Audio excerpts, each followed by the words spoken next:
Hello again, whiskey friends. Hey, thanks for joining everybody for another whiskey review. And today, we get to talk about a bottle that, was a bit divisive when it first came out, but I was lucky to get my hands on somewhat the next iteration of it. Not too many of these, so going to talk about this one, and then we'll go into some of the availability on it. But today, we are going to talk about the OKI Reserve. But notice that this one says single barrel across there, right across the middle. So this is a single barrel extra age version of the OKI Reserve that came out last year. And I'm excited to break it down with you. I think this one's got some good flavor notes to discuss, and I really like what they did with it. So, without further ado, let's kick off the show.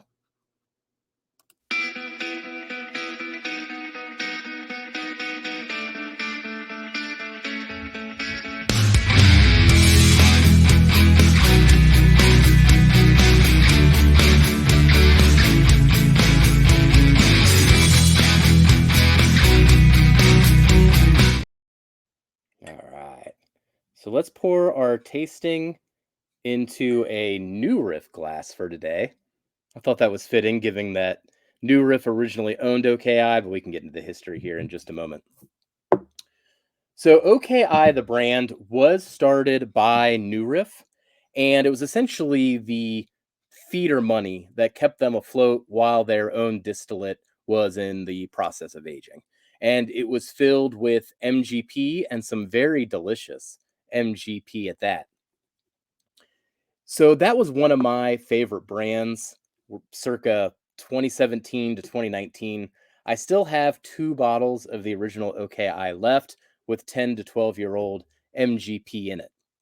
Now, at some point, New Riff decided that they weren't going to continue with the OKI brand. They really just wanted to concentrate on New Riff, and they sold the brand off. Now, who they sold the brand to actually started the Remus brand and sold that to MGP. So then they buy the OKI brand, and they're going back and getting their stuff from MGP again. So you got this like nice, interesting circle going on. So for the most part, if you see the OKI, it's probably a 5, 6 year single barrel MGP. But they did come out with a blend last year called the OKI Reserve. And this is a single barrel version of that blend. So as you kind of look at this label right here, there's a whole lot going on. It's real transparent on the back too, and I can get into that in just a moment. But look at all the components of this batch. You've got, what is it? 9 to 11 year low rye bourbon from MGP, a 4 to 9 year high rye bourbon from MGP, 95.5 rye from MGP, rye corn whiskey, 10 years old. Oh, that rye was 10 years old too. The rye whiskey, the 95.5, and then a light whiskey that's 11 years old. So you got some like old stuff in this. You got that 4 year old in there too with that high rye bourbon. But for the most part, most of the barrels in this are between 9 and 11 years old.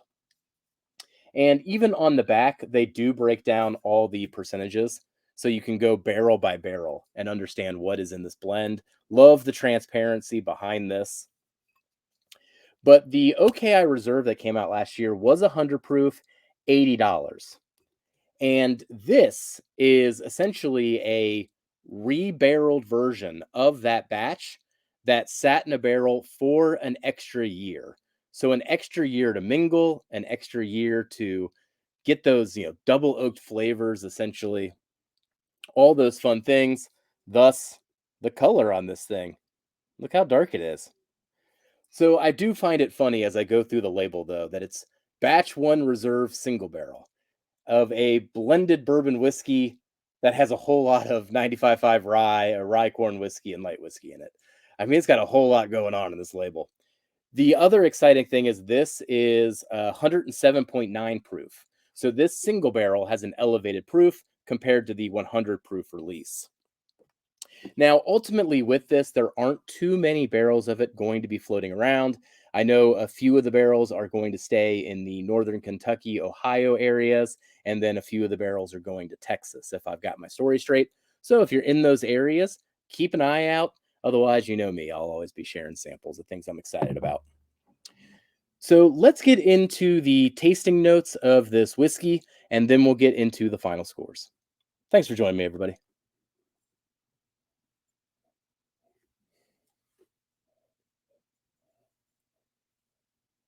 Man, so despite the ages of these bourbons, most of them being or whiskeys, most of them being 9 to 11 years.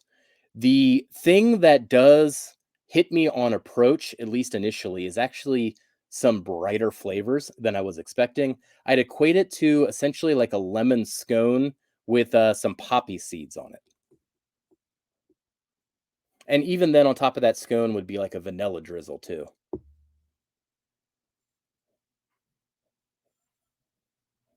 Now, the longer I spend time with this one, it does darken up a bit, that you can expect from some of its components.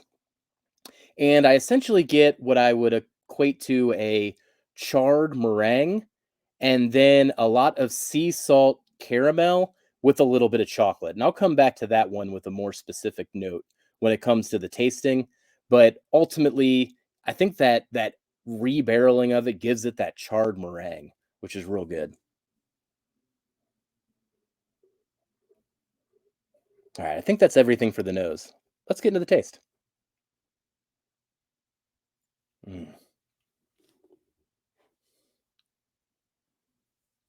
mm, man, oh man, really loving the taste today. I am really digging this. Ooh, that's good.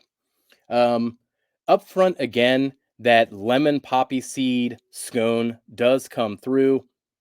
There's also this, gosh, this tremendous sweetness up front, almost like pouring butterscotch syrup just straight on your tongue. Even has this like oily but fluffy mouthfeel too. That is just real decadent just to experience. All right, let's get into mid palate. Mm.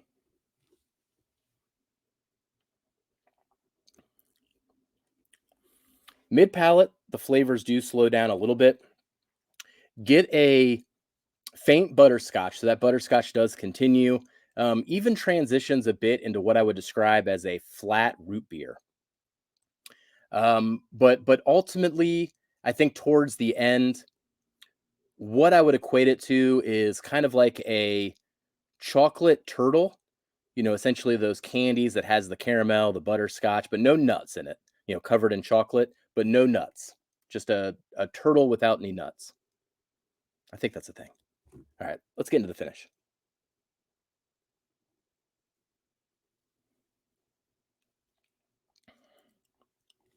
Mm. Picks back up again on the finish. Very interestingly, maybe this is where the rye shows up. I get like an orange dreamsicle at first, and then there is a peanut note that does emerge. I'd equate it to the oil on top of a natural peanut butter. If you were to not stir it and just take a little bit of that oil, and the sea salt, the caramel, the butterscotch, they all come back. So that turtle continues into the finish. And then on the very tail end, which is what I'm kind of getting right now, it brightens up again and it goes back to that lemon scone with the poppy seeds. I continue to kind of go back to that with that vanilla as well as it gets brighter and brighter as it just continues to run off.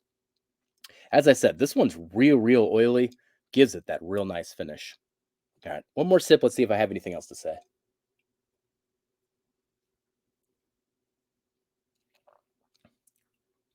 Ah, no, I think that's really a lovely blend. Let's get into the final scores and then I'll give my final thoughts on it as well. So here on the channel, we do have a three-tier scoring system, breaking things down in terms of flavor, experience, and value. There's ultimately a whole bunch of metrics that go into these behind the scenes, but this is a good way to summarize it quickly. When it comes to the flavor score, it takes its foot off the accelerator a little bit mid palate. That cost it some points, but ultimately it did get a 77.5. It's very tasty, as you can tell from my expression. I mean, honestly, as I get deeper into the bottle, I think it's getting tastier. Experience, I gave it an 84. I mean, it's got that complexity. the different whiskeys in this all seem to make an appearance and add something. And the extra time in the barrel seemed to also allow these whiskeys to mingle better than the OKI Reserve at 100 proof. That extra proof as well, I think, adds to that mouthfeel, the oiliness, the length of the finish that, man, I am still getting that vanilla that I was talking about, by the way. Oh, all of that's there. Value, this did cost $100. The release last year was $80. So it's $20 more for this single barrel. Man, I'm perfectly fine paying that price for the experience that we're getting here. But with $100, it does have a lot of competition there. And the profile might not be for everybody as it dances across the citrus notes, the lemons, the oranges, into the chocolates, into the caramels. But I have a good time breaking it apart. So ultimately, you put that all together, it ends up with a score of an 81 out of 100, which is a very, very good whiskey. I'm going to recommend this to a lot of people. I know this particular batch is not going to go very far with the barrels that they did experiment with. But man, I hope they experiment with it in the future, because I think this is the best thing that OKI has come out with since the brand has been revived. Ultimately, with this one, that extra year just allowed everything to mingle, and maybe there's some really, really good stuff to learn from it. So I would love people that didn't like the OKI Reserve to give this one a chance, because I think this is actually shows all the promise of the amazing whiskeys that were in this in the first place. So do I plan to buy another? Well, I don't know if I can get another single barrel, but I'm going to be on the lookout for it. There might be some people that are sleeping on it and just sell it back at cost or something. I might hop on another one. I enjoy this quite a bit, and I'd love to share it with more people, show people what OKI is doing, especially when they're doing their blends, not just releasing their single barrels. So that concludes my thoughts on the OKI single barrel release. Once again, if you do see one of these pop up in your local groups, either in Ohio or Texas, just know that this particular one that I got my hands on is quite tasty, and I am very, very happy with it. So I'm going to get one more sip of it, and I'll send you off.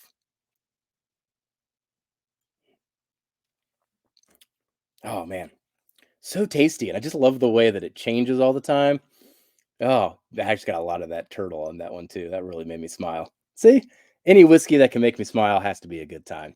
So thank you for joining me today, whiskey friends. Let me know if you got any other questions about this pour in the comments, and I'll catch you on the next whiskey review. Goodbye, everybody. Jeff, just be friends with me. But you have these whiskey friends, and you say hello again. Oh, Jeffrey, you should just be friends with me. But you have these whiskey friends, and you say hello again. Oh, Jeffrey, you should just be friends with me. But you have these whiskey